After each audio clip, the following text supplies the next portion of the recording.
Hola, ¿qué tal a todos? Yo soy Liga Poronga y este es el 27º episodio de nuestra serie sobre la historia de la Copa Libertadores. Para el torneo de 1985, Independiente quería seguir extendiendo su récord de títulos e intentar conseguir su octava corona en la 26ª edición del torneo. Vamos a descubrirlo en este video. Suscríbete a Liga Poronga y recibirás mucho contenido informativo y ameno del fútbol y todo tipo de temas. Espero que el contenido sea de tu agrado. En esta edición del certamen, 21 equipos lograron inscribirse con 3 argentinos en lista. Del 3 de marzo al 11 de septiembre de 1985 se llevó a cabo la fase de grupos, debido a la realización de las eliminatorias al Mundial de México, que afectó el calendario de 2 de los 5 grupos. Se dio la novedad por segunda vez de la ausencia del campeón uruguayo, ya que Central Español perdió un repechaje ante Bellavista luego de no haberse clasificado en la liguilla de su país. Tampoco lo hicieron el campeón chileno Universidad Católica y su escolta de liguilla Cobresal, debido al desfase de calendario de su liga local, siendo representados los de la temporada anterior que comenzó en 1983 y culminado en el primer semestre de 1984.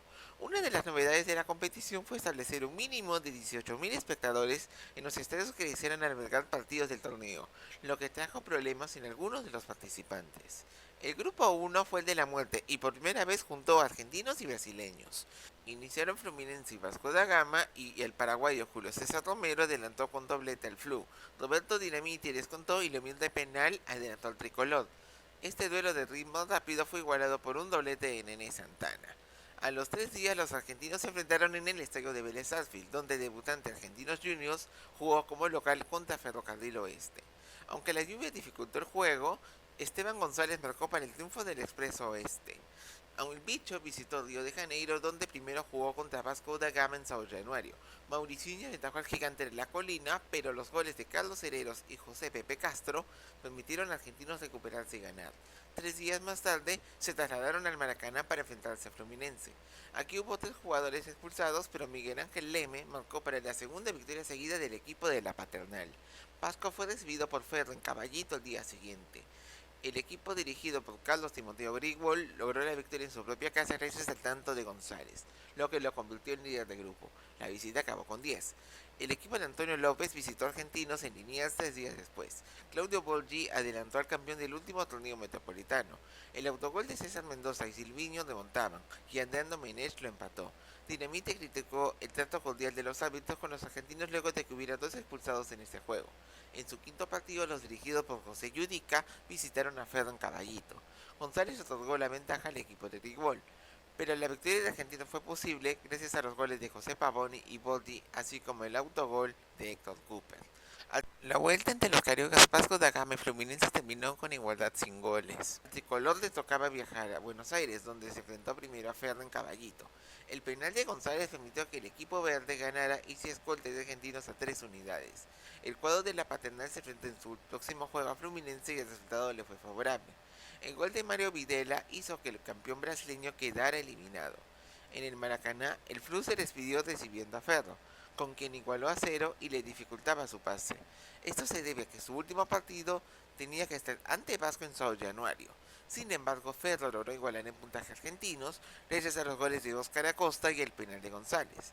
Esto llevó a un desempate que se disputó en el estadio de Vélez Sarsfield. El cuadro de Grigol se aventajó con Oscar Garré. En el segundo tiempo, el pase del Bicho a semifinales fue posible con el doblete de Borgi y el tanto de Hereros. En San Cristóbal, los venezolanos comenzaron el grupo 2 con el empate a 0 entre el Unión Atlético Táchira y Deportivo Italia. Y por 2 días más tarde, Blooming y Oriente Petrolero se enfrentaron en el Clásico de Santa Cruz. Ever Hoyos adelantó a los refineros y Rolando Coimbra logró el empate para el campeón boliviano. Los cuadros santacruceños fueron a Venezuela, donde el Deportivo Táchira enfrentó al Oriente, quien se adelantó con penal de Víctor Antelo. El uruguayo Carlos Maldonado lo igualó 4 minutos después. En el brígido Iriarte de Caracas, Blooming visitó al Deportivo Italia, a quien le ganó con los tantos de Juan Sánchez, Silvio Rojas y Guillermo Hoyos para posicionarse como líder de grupo. 4 días más tarde, el equipo dirigido por Ramiro Blacut enfrentó al Deportivo Táchira, y aunque fue expulsado Johnny Herrera, logró mantener el primer puesto después de marcar Sánchez a los 66 minutos. El Oriente Petrolero se animó a acompañar a Blooming en la competencia por el primer lugar al vencer por goleada al Deportivo Italia, gracias a un triplete de Antelo que lo marcó durante el segundo tiempo. En su siguiente encuentro, el Táchira fue recibido por los parroquiales y el brasileño C. Luis le dio la ventaja a ellos. Inmediatamente William Mendes le igualó, mientras que Maldonado y el brasileño Sergio Mekler le daban esperanzas al equipo aurinegro. Sin embargo, la situación se tornó más complicada cuando Blooming volvió a ganar el duelo de los equipos de Santa Cruz con anotación de Rojas a 4 minutos del final, con lo que aumentó Blooming su ventaja en 3 puntos. Ambos equipos recibieron a Deportivo Italia y Oriente Petrolero fue el primero de ellos. Antero obtuvo la ventaja y el brasileño Carlos Alberto lo empató. La ilusión del equipo Alviverde se vio respaldada por un doblete de Wilson Ávila en la segunda parte. Este resultado dependía de lo que hiciera Blooming ante el cuadro rojiazul, quien no tenía opciones en su visita a los pascaneros. Sánchez anotó 6 de los 8 goles del equipo local, mientras que Dolly Paniagua anotó un doblete restante, y con ello Blooming clasificaba a semifinales. Las visitas del Deportivo Táchira fueron únicamente para completar el grupo. El hat-trick de Arturo García permitió a Oriente finalizar su participación con honores, situándose en segundo lugar y pese a luego sufrir un doble descuento. Los dirigidos por el argentino Carlos Moreno acabaron su presencia visitando a Blooming. Aunque se adelantó con dobles de José Nieto, el triplete de Sánchez, el doblete de Rojas y David Paniagua le dieron un excelente cierre grupal al equipo pascanero. El tercer grupo comenzó con partidos igualados a 0 entre los equipos del mismo país, en los que Guaraní jugó ante Cerro Porteño y América de Cali ante Millonarios. Los dirigidos por Jorge Luis Pinto realizaron una visita a Defensores del Chaco para enfrentarse a Guaraní.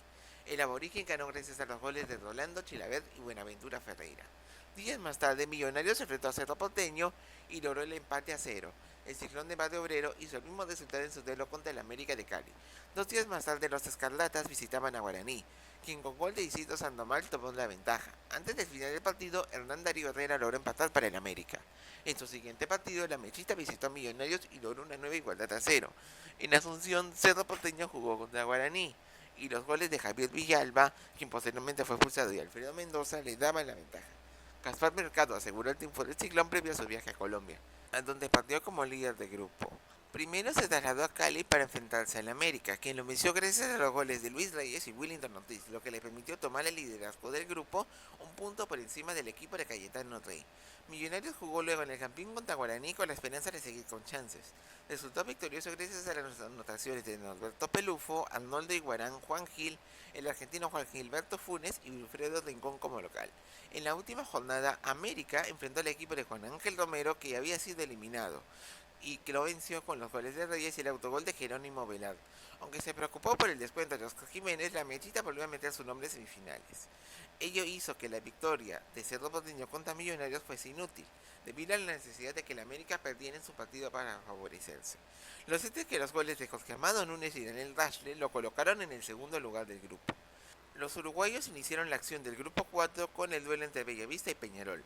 El único tanto para la victoria del Carbonero lo marcó Eber Rebetriga. Los chilenos se enfrentaron al día siguiente en el Estadio Nacional de Santiago. Colo-Colo logró vencer al debutante Magallanes en su estreno gracias a los goles de Juan Rojas y Alejandro Isis. En este escenario la academia recibió a Peñarol y se adelantó con Rodrigo Santander. El peruano Víctor Dutaro logró marcar el empate para los dirigidos por Roque Gastón Máspoli. Bellavista luego fue recibido por Colo-Colo en este mismo escenario. Los dirigidos por Pedro García lograron la victoria gracias a los tantos de Juan García y Víctor Cabrera. En la tercera fecha, el equipo papal visitó a Magallanes. Claudio Toro adelantó a los dirigidos por Eugenio Jara. Adolfo Barán lo empató para Bellavista y Santander logró la primera victoria copera del primer grande chileno a 3 minutos del final. El duelo entre Colo-Colo y Peñarol seguía a continuación. Cuando el local tenía el control del juego, el argentino Horacio Simaldone marcó de penal. El carbonero actuó base de contragolpes y el doblete de Rebetia le permitió ganar con claridad en Santiago. Los uruguayos jugaron su vuelta cuando el Manja superó a Bellavista gracias a los goles de Marcelo Rotti y José Salazar de penal, lo que lo consolidaba de líder de grupo. Colo-Colo venció a Magallanes en el Estadio Nacional en su siguiente cotejo. Isis y Simaldone aventajaron al equipo de García. Antes del descuento de los brasileños Benedicto Pereira, Santander falló un penal. El triunfo fue asegurado por Carlos Caselli. Los carabaleros se trasladaron a Montevideo y se enfrentaron a Bellavista en su primer cotejo. Magallanes, que mantenía sus opciones, obtuvo la victoria con gol de Luis Pérez. Para seguir vivo debía ganar su siguiente encuentro ante Peñarol. Sin embargo, el tanto de Salazar le dio el triunfo al Manja y le sacaba 3 puntos a Colo-Colo, previo al viaje del campeón chileno a Uruguay. Bellavista fue el primer rival de Cacique. William Castro y Carlos Larrañaga lograron adelantar al equipo papal, mientras que Juan Larre falló un penal. Simaldone descontó y a Colo-Colo no le alcanzó. lo que le permitió a Peñarol clasificarse a semifinales. En el partido final del grupo, el Carbonero se enfrentó al Cacique y triunfó en el Centenario gracias a los goles de Rebetti, Ricardo Viera y Daniel Vidal, lo que consolidaba a Peñarol que se destacaba entre los candidatos. En el inicio del grupo 5, los peruanos se enfrentaron. En su debut universitario de deportes venció a Sport Boys con goles de Javier Torres y Eduardo Rey Muñoz. Un mes más tarde, el Nacional se midió ante 9 de octubre en el duelo de los ecuatorianos. El tanto de José Villafuerte permitió al campeón de ese país debutar victorioso en la competencia. En su siguiente encuentro, el equipo dirigido por el colombiano Leonel Montoya enfrentó al Sport Boys. El Nacional obtuvo su segunda victoria en el Atahualpa gracias a las anotaciones de Villafuerte y Giovanni Mera. En el Estadio Modelo de Guayaquil, Universitario fue sorprendido por 9 de octubre, que le ganó por la mínima diferencia con el autogol de Freddy Ternero. En la tercera jornada, el equipo patriota enfrentó a Sport Boys y logró la goleada en casa con los goles de Pedro Muñoz, Saúl Avilés por duplicado y el brasileño Alcides. En Quito, el Nacional derrotó al Universitario con triplete de Mera y el tanto de Villafuerte, manteniendo a los puros criollos de líderes. Miguel Seminario marcó el descuento crema. El campeón de Ecuador mantuvo su invicto y triunfó en el inicio de la vuelta para los cuadros de su país ante el 9 de octubre. Mera le dio la victoria al Nacional. En el Estadio Nacional de Lima, Universitario derrotó a Sport Boys y mantuvo sus opciones. El conjunto de Marcos Calderón logró la goleada gracias a los tantos de Rey Muñoz, Juan Carlos Oblitas, Jaime Drago de penal y Seminario. El equipo del Callao enfrentó al Nacional, quien ganó con el doblete de Hermen Benítez, a pesar de sufrir el empate parcial por parte de David Zuluaga, y obtuvo su quinta victoria, la que le llevó a semifinales. En el último partido de los puros criollos, Samuel Eugenio adelantó a Universitario. El Nacional consiguió la igualdad con tanto de Benítez y con ello el grupo terminó. Esto porque 9 de octubre decidió no viajar a Lima para sus partidos contra Universitario y Sport Boys, porque estaba ya clasificado el Nacional. Conmebol canceló los encuentros. Las semifinales se disputaron del 31 de mayo al 19 de julio de ese mismo año. El primer grupo empezó con argentinos ante el campeón independiente. Boldi y Emilio Comiso aventajaron al bicho. Alejandro Barberón y Néstor Clausen lo igualaron. En su segundo cotejo, el bicho viajó a Santa Cruz para enfrentarse a Blooming. Boldi adelantó al conjunto de Yudica. Néstor Bacam anotó la igualdad para los ascaneros en el Tahuiche Aguilera. Este mismo escenario vio al campeón de Bolivia recibir a Independiente.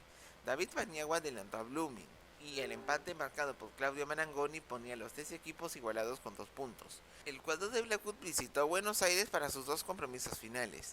Primero se enfrentó a Argentinos y el tanto agónico de Videra daba la victoria al bicho en la cancha de Ferro. 3 días después Blooming fue a Avellaneda a medirse Independiente. Las anotaciones de Ricardo Justi y José Percudani daban vida al campeón del mundo y previo al partido decisivo. Allí era local ante Argentinos. El penal de Videla y el tanto de Castro adelantaron al conjunto de la Paternal. Percudani descontó y en el último minuto Marangoni falló un penal que pudo haber forzado un desempate. El bicho se clasificaba a la final. Montevideo vio el inicio del segundo grupo semifinal. El paraguayo Juan Bataglia adelantó al América en su visita a Peñarol. Viena marcó el empate para el Carbonero a 3 minutos del final. 4 días después los escarlatas viajaron a Quito para enfrentarse al Nacional y fue derrotado en su segundo compromiso por el doblete de Mera, con el que los puros criollos eran punteros. 3 días después, los ecuatorianos visitaron a Peñarol en el Centenario. Las anotaciones de José Herrera y Wilson Armas en contra permitían al Carbonero posicionarse de nuevo como líder del grupo. A los 4 días, el Manja visitó al América en el Pascual Guerrero.